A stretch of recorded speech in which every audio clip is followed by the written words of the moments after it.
Came to Australia got to Perth about 8 years ago. I turned on the radio and I was, shall we say, quite disappointed at what I heard. All the other stations play the same old crap day in, day out, and it's boring.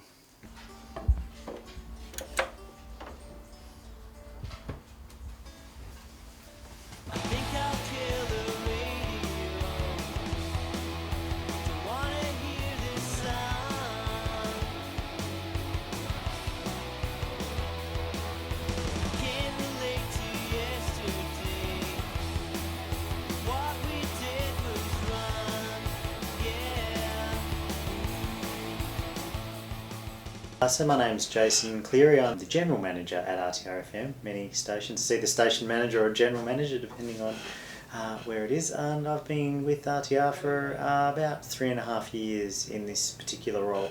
My name's Caitlin Nienarber. I do breakfast on RTRFM Monday to Friday, 6 o'clock till 9, and I've been doing it since January, but I've been at RTR for about 7 years. Well, my name's Mark Davies, and I've been involved with RTR for about 7.5 years. I'm a regular presenter on Golden Apples of the Sun show on a Sunday, and also El Ritmo on a Tuesday night. And I've also been volunteering at the station for about 8 years.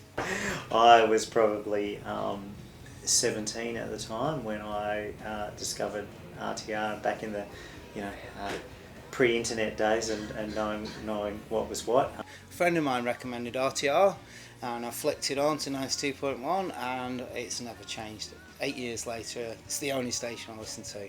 I don't know how I discovered it initially. I think it's just in the, I just heard about it and started listening. I think community radio is interesting because people love to ask that question, what is community radio, and we'll kind of expect some succinct kind of answer. But I mean, essentially what it is it's a broadcasting organisation that exists outside of any sort of traditional funding methods. Essentially, it's funded by the subscribers, by the listeners. The listeners will pay a subscription fee. It's the people who are part of it, really. It's more than a job to me.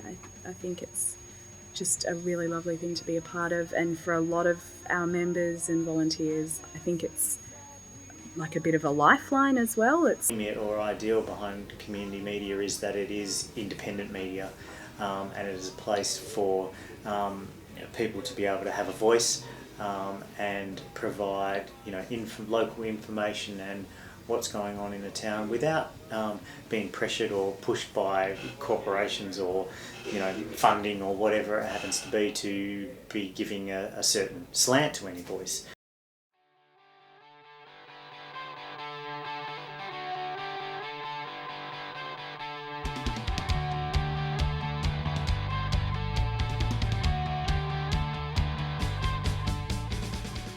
Well, I mean, RTR have up to, I think it's between 12 and 14 events per year. In the Pines is a really big one for the station in general, and it was really scary this year having to MC part of it for the first time, and this is my little safe bubble in the studio, so it was really weird to get out on stage in front of everyone and have to talk. I was really nervous about that, but it's a beautiful day, so it was lovely.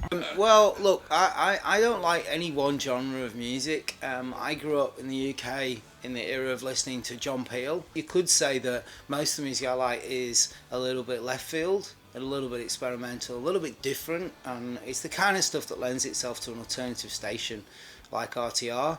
I like it all. That's why I got into radio, is because I loved music and I was listening to a lot of music on the radio.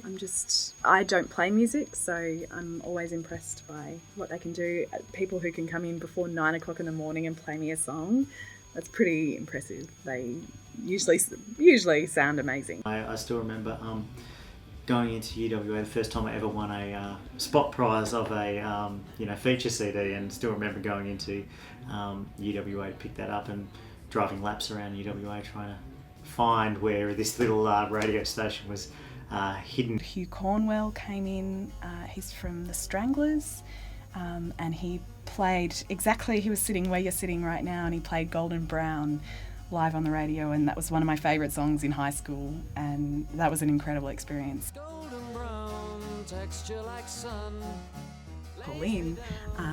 But it's just... That's right, sorry. I just lost his interview. Oh,